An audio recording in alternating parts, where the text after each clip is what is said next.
তাদেরকে জয় করতে হবে, তাদেরকে সোজা রাস্তায় আনতে হবে যে এইভাবে ভাই চলো, দেশ চলতে হলে এইভাবে করতে হবে। মারপিট করে এটা হবে না। যদি বল তারা সে আমারে পিটবে আমি পিটবো, এটা এই পিটাপিটির শেষ কোনোদিন হবে না।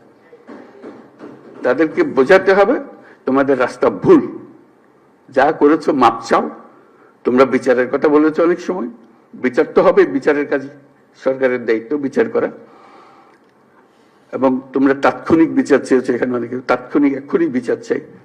বিচারের মুশকিল হলো যে তাৎক্ষণিক হয় না এই জিনিস, কারণ তাৎক্ষণিক হতে হলে অবিচার হয়ে যায়।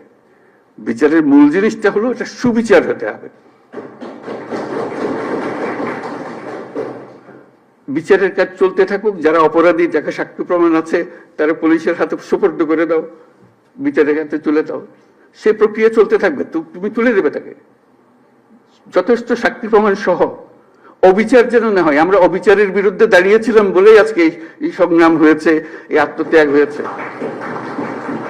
আর আমরা যদি অবিচারে নেমে যাই তাহলে তাদের আর আমাদের তফাৎ হলো কি? আমরা অবিচারে নামবো না। আমরা যাদের অপরাধী তাদেরকে পুলিশের হাতে, আইনের হাতে সুপর্দ করব।